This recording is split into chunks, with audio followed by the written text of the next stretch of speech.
Gracias por acompañarnos en una edición más de Asamblea Legislativa Noticias. Estos son nuestros titulares. Fiscal General comparece ante comisión que analiza levantamiento de la inmunidad de Rodrigo Chávez. Recomiendan sustituto del magistrado de la Sala Tercera, Jesús Jiménez. Buscan agilizar allanamientos en casos de extradición. Vamos al detalle de las informaciones. Comisión especial que analiza levantamiento de la inmunidad del presidente Rodrigo Chávez inició audiencias. El primero en comparecer fue el fiscal Carlos Díaz. El fiscal general de la República, Carlos Díaz, compareció ante los diputados en la primera sesión de la Comisión de Levantamiento de la Inmunidad contra los miembros de los supremos poderes. El fiscal Carlos Díaz pidió que la sesión fuera privada, aduciendo imposibilidad legal de entrar en detalles de la acusación y solamente brindar aspectos generales del proceso judicial. Por una cuestión de orden, yo le pediría a los miembros de la comisión que declaren esta audiencia secreta. Y voy a proceder a fundamentarlo en el artículo 295 del Código Procesal Penal. Este artículo establece que en esta fase del proceso, que es una fase preparatoria, llamémoslo todavía inicial, y que además la única fase que tiene publicidad en el proceso penal es la etapa oral, consideramos que debe realizarse de manera privada. Igualmente, yo procederé a hacer una simple exposición procesal de los hechos, atendiendo también a esa misma circunstancia. Los diputados valoraron de diferentes maneras la comparecencia. Yo creería que concluimos bien, quedan claras algunas pequeñas dudas de por qué algunos nombres, por ejemplo, no estaban incluidos dentro del expediente, cuál es la etapa en la que estamos. Sí, pues también este no acuerdo que teníamos entre las obligaciones o las posibilidades de hacer pública esta sesión, me parece que es importante también que la Fiscalía reconozca cuáles son las facultades del primer poder de la República y pues creo que ha sido suficiente. ¿Cómo podemos tomar 3 diputados de la República una decisión tan trascendente como justificar o proponer al plenario legislativo el levantamiento de la inmunidad del señor presidente y del señor ministro de Cultura si no tenemos acceso a todos los elementos para efectos de poder justificar tal acto? O sea, me parece que es importantísimo tener acceso a todas las pruebas, a todo lo que se considera prueba, para efectos de poderlo estudiar y justificar si hay o no indicios. Con respecto a ustedes, como todavía estamos en el análisis del expediente, entiendo claramente que yo no soy tribunal, pero en este caso, por temas de fondo, aún no me voy a referir porque estoy en el análisis del mismo. Pero con respecto al día de hoy, entiendo la preocupación del señor fiscal sobre el asunto de la privacidad. La defensa, en este caso que estaba presente, renunció al derecho a la privacidad y para mí sí era importante que fuera un tema público para que la ciudadanía vea lo que está pasando en este tema que es tan serio.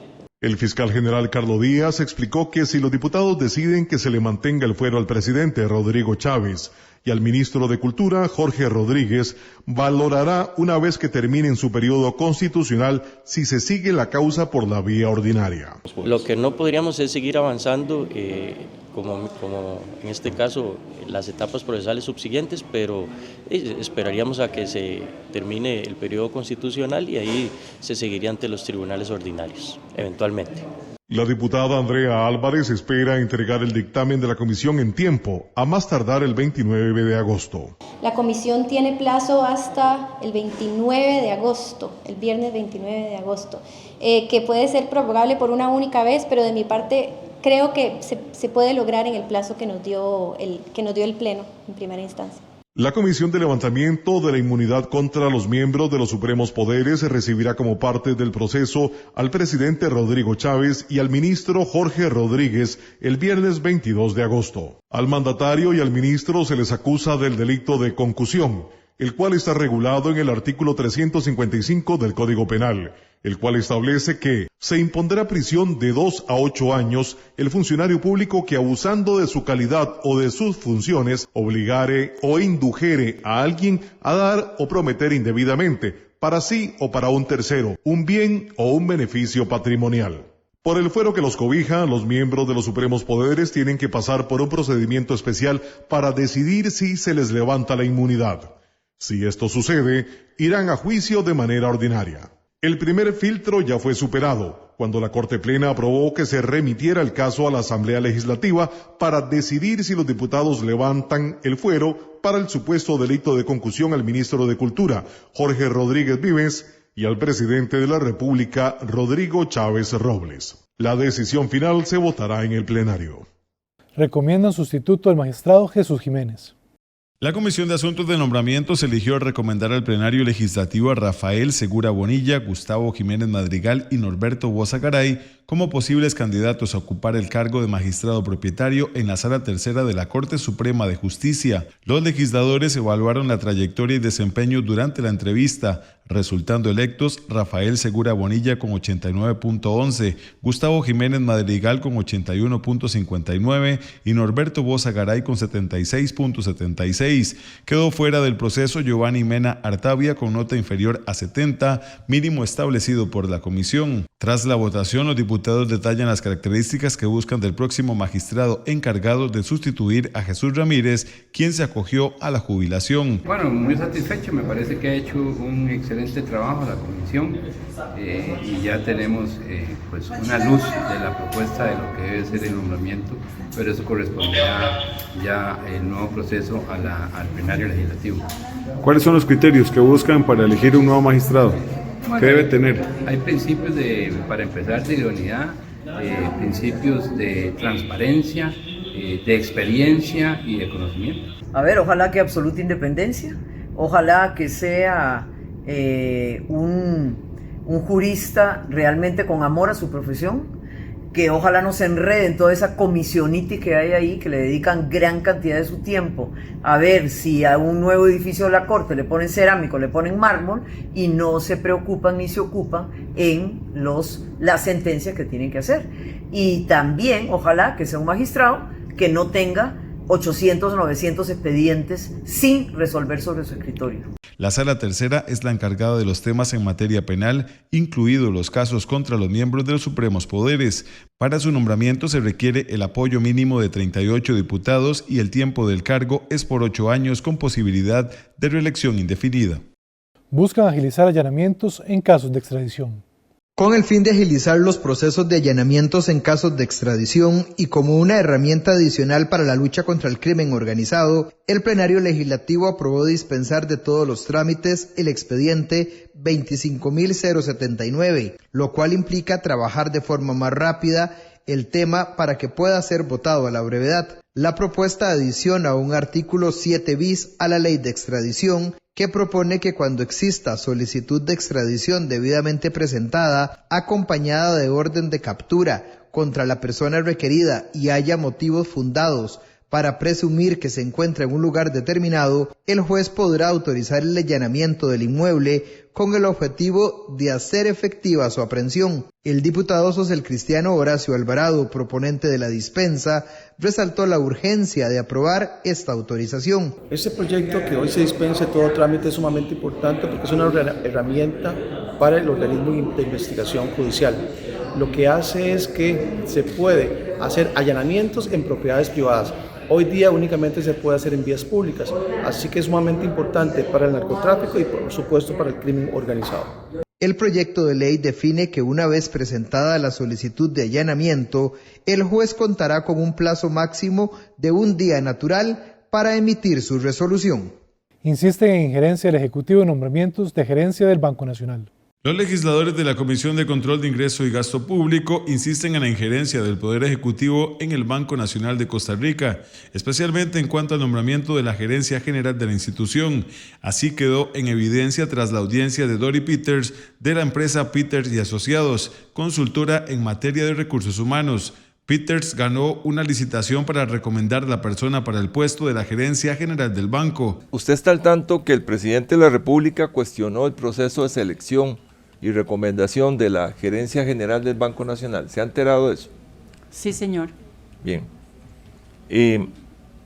También está enterada que en algún momento manifestó, comillas, de parte de la Presidencia de la República, se manifestó, comillas, trasladarán estos hechos al Ministerio Público y a la Procuraduría de la Ética Pública, comillas.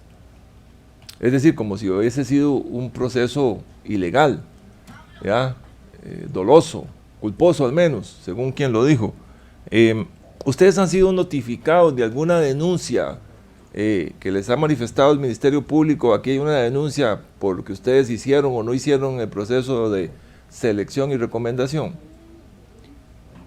No, nosotros no estamos enterados de ninguna denuncia. ¿Nos puede explicar las etapas del proceso, cómo se siguieron y a quién le entregaron los resultados del proceso, por favor? Bueno, de acuerdo a la política que tenemos en la firma para hacer reclutamientos, nosotros iniciamos siempre con una entrevista, una reunión con nuestro cliente. Ahí se decide cuál va a ser el cronograma, cómo vamos a trabajar, qué son las expectativas, qué son los requisitos, se revisa el perfil. Eso le iba a preguntar, ¿el perfil de la posición fue construido con quién, doña Doris? El banco. Con el banco, pero específicamente con el Departamento de Recursos Humanos. Ok.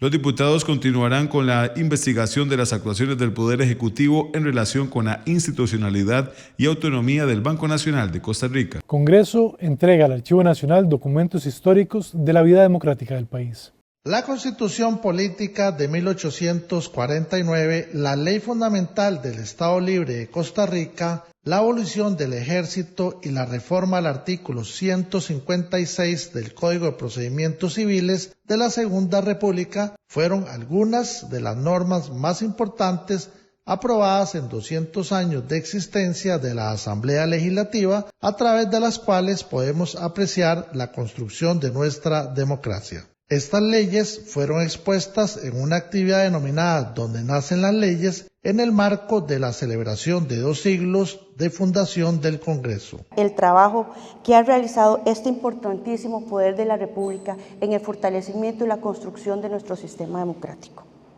Aquí hacemos historia. Agradecerle al señor Ministro de Cultura, que hoy por sus ocupaciones no nos pudo acompañar, pero que tuvo la iniciativa en aquel momento cuando decidimos en la mesa del directorio junto a nuestro presidente de la Asamblea Legislativa conmemorar los 200 años de este poder. Fue el señor ministro una de las personas que será el primero en levantar la mano y decir: el Ministerio de Cultura y Juventud estará aquí presente en la conmemoración de estos 200 años. Muchas gracias a don Jorge. También agradecerle al equipo interdisciplinario del Ministerio de Cultura, al Archivo Nacional. Durante el evento, el Departamento de Gestión Documental y Archivo de la Asamblea Legislativa entregó documentos trascendentales en la vida democrática de nuestro país al Archivo Nacional, como el expediente 2000, declaratoria de nulidad de las elecciones para presidente de 1948. También se entregó el tomo 1 de las actas de la Asamblea Nacional Constituyente de 1949, el expediente de ley 1116 de 1949, reforma del artículo 156 de procedimientos civiles de la Segunda República. Esto es un hecho trascendente y un hecho histórico, pero bueno, hoy estamos, como dicen, estamos los que tenemos que estar. Tremendamente orgullosos de la Asamblea Legislativa y del devenir histórico a través de estos 200 años. Hoy nos encontramos en un lugar donde nacieron y nacerán las leyes un poquito más allá. No es solo edificios, ni es solo un salón de sesiones que lo fue, o el salón de sesiones que es en este momento. Es el corazón de nuestra democracia. Además, el expediente 5511 excitativa al gobierno de los Estados Unidos a suspender toda acción militar en Vietnam de 1972 y el acuerdo legislativo para declarar ciudadano de honor a Franklin Chan Díaz. Esta exposición nos permite evidenciar, y eso es lo maravilloso, como le comentaba, de los documentos, la trascendencia de este poder de la República en el desarrollo y la consolidación de nuestra democracia, pilar fundamental de nuestro desarrollo humano, político, social y económico. No son solo leyes, estoy segura que todos coincidimos en ello, sino que son decisiones relevantes que han marcado la vida democrática de nuestro país. La actividad también contó con la participación del Ministerio de Cultura. La exposición muestra a lo largo de 2 siglos de existencia la consolidación de los valores democráticos y las transformaciones sociales que han marcado la historia de Costa Rica. Este recorrido por los 200 años de trayectoria del Congreso estará disponible para la ciudadanía en el edificio C Castillo Azul del Complejo Legislativo hasta el 31 de octubre del año 2025 y podrá accederse mediante visitas guiadas del Departamento de Participación Ciudadana del Congreso. Esta se llevará a cabo los lunes y miércoles para el público en general en horario de 10 de la mañana y 2 de la tarde. Las personas interesadas pueden reservar su espacio, pueden dirigir un correo electrónico a visitasguiadas@asamblea.go.cr. Asamblea Legislativa conmemora Mes de la Afrodescendencia. En el marco de la celebración del mes de agosto como el de la afrodescendencia en Costa Rica, la Asamblea Legislativa izó la bandera panafricana. Este símbolo representa la liberación mundial de las personas negras. La bandera se hizo popular durante el movimiento de liberación en la década de 1960. Fue adoptada hace más de 100 años en la Declaración de los Derechos de los Pueblos Negros del Mundo en una convención realizada en Nueva York liderada por Marcus Garvey. La actividad fue organizada por la diputada liberacionista Catherine Morera Brown. Agosto no solo es el mes de la afrodescendencia, sino que hemos mantenido vivo ese espíritu de resiliencia, de la lucha por una justicia que se tiene que hacer desde hace muchísimos años, una justicia histórica que desde nuestros ancestros que sembraron en nosotros la lucha, el trabajo, el respeto, el compromiso y muchos valores más, se tienen que seguir proclamando en nuestro país. Porque el estar aquí en el primer poder de la República es un compromiso firme de levantar la bandera, no solo de Costa Rica, sino la bandera panafricana. También participó la embajadora del Estado de la Diáspora Africana. Realmente es una actividad muy simbólica y muy importante para las personas afrodescendientes, porque la bandera panafricana tiene todo un simbolismo a raíz de sus colores y de su creación. Por ejemplo, tiene 3 colores, el color negro, rojo y verde. Cada uno tiene un simbolismo importante que ahora lo vamos a ver. El negro pues resalta lo que es el color de la piel de las personas afrodescendientes.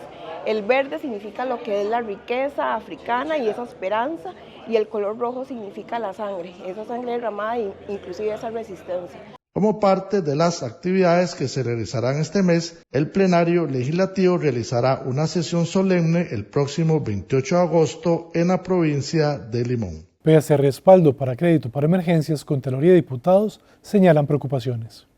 En el marco de la discusión del empréstito con el Banco Internacional de Reconstrucción y Fomento por $350 millones para la atención de 58 obras afectadas por emergencias, Marta Acosta, Contralora General de la República, y algunos diputados plantearon una serie de preocupaciones sobre la capacidad de gestión de la Comisión Nacional de Emergencias. Señalaron que dicha comisión tendrá la responsabilidad de ejecutar más de $1.210 millones, distribuidos en 700 millones de ProERI, 350 millones del crédito en discusión y 160 millones de otro crédito aprobado en diciembre del 2024 con el Banco Internacional de Reconstrucción y Fomento. Nos preocupa la capacidad de gestión porque son 2 créditos actualmente, con este sería el tercero y llegarían a los 1.210 millones de dólares.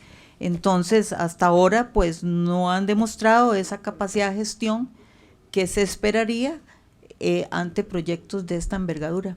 Los legisladores indicaron que deben asegurarse los mecanismos de control. Que no nos pase lo que ya nos está pasando con UNOPS, que dijo la auditora que 15 días después de iniciar el contrato había que hacer el primer desembolso y luego no recuerdo si era 3 o 6 meses después el segundo. Entonces vamos a estar pagando por cosas que no estamos viendo.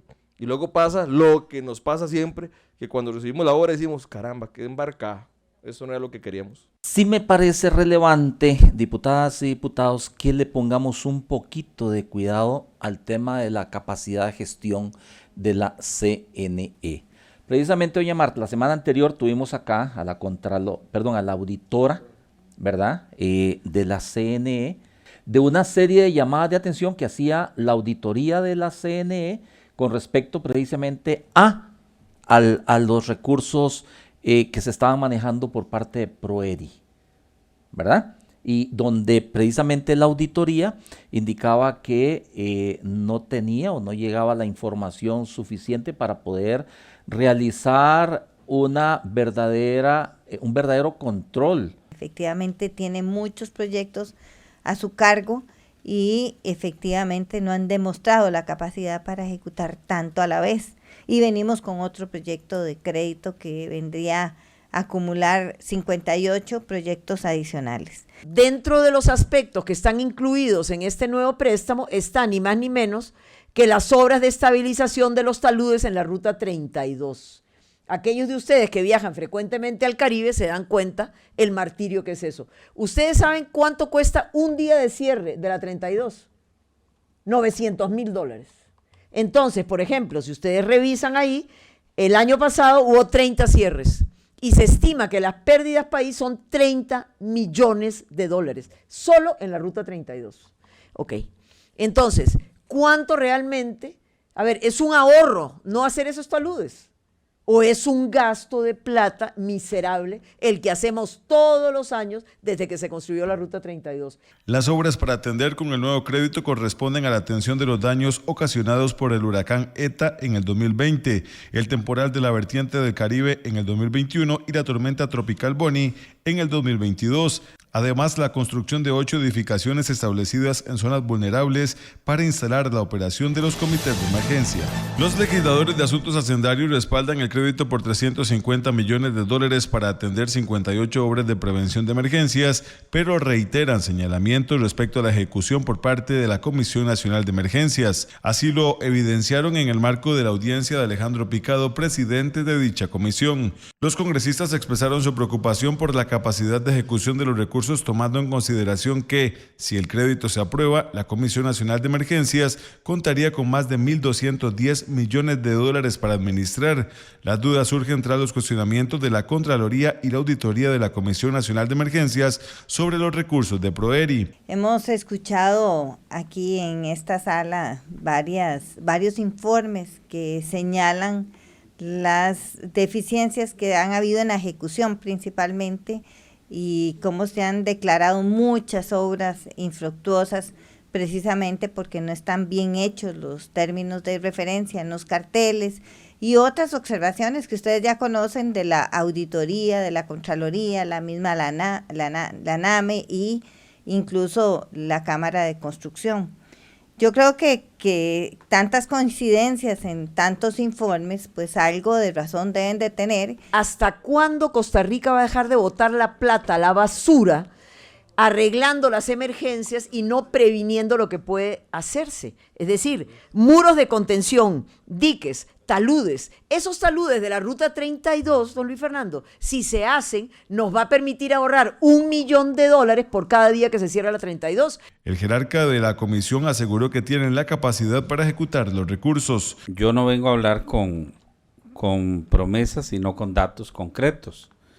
Don José Pablo, en un año, tener 80% de una cartera de casi 200 proyectos licitados, tener 38 horas en construcción, que ya hoy significan seguridad y significan alivio para todas esas familias, 50 horas que están por iniciar antes de diciembre, 82 horas entregadas en 3 años y medio.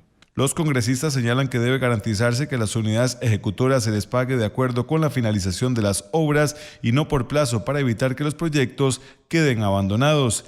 Entre las obras que se atenderán con el crédito se encuentran la atención de los taludes en la Ruta 32, la construcción de 8 centros de operaciones de emergencia y la atención de zonas vulnerables para evitar inundaciones y otro tipo de desastres. Legisladoras resaltan la importancia del voto femenino. El plenario legislativo resaltó la importancia de conmemorar 75 años del voto femenino. Las primeras mujeres en ejercer este derecho fueron Bernarda Vázquez Méndez en La Tigra y Amelia Alfaro Rojas en La Fortuna de San Carlos. Hoy no hablamos solo de historia, hablamos de la valentía de 2 mujeres costarricenses, Bernarda Vázquez y Amelia Alfaro, que se atrevieron a ejercer su derecho que hasta entonces nos había sido negado. Su voto no fue solo un acto individual, fue una afirmación colectiva colectiva. Las mujeres estábamos listas para construir patria desde las urnas. Apoyar esta moción es reconocer que la democracia costarricense no estaría completa sin la voz de las mujeres. El sufragio femenino se logró a través de lucha, de organización, de una lectura adecuada del momento histórico que se estaba viviendo. Hoy tenemos otro tipo de retos que debemos asumir. Y en ese sentido me parece que esta Asamblea Legislativa debe aprobar un mensaje, porque no es solamente para nosotras, es para las futuras generaciones, es un llamado a hacer esa lectura correcta de las necesidades que se tienen para poder tener una participación significativa como mujeres. Estuvimos en San Carlos el pasado viernes con cerca de 6 diputaciones, 2 hombres y creo que 4 mujeres. Estuvimos allá celebrando desde el grupo de mujeres parlamentarias la develación de las fotografías de doña Bernarda y doña Amelia. Fue un acto hermoso para ese pueblo y de recordatorio. El primer sufragio femenino se dio en un plebiscito en La Tigra y La Fortuna de San Carlos. Muchas gracias por habernos acompañado en una edición más de Asamblea Legislativa Noticias. Los esperamos la próxima semana.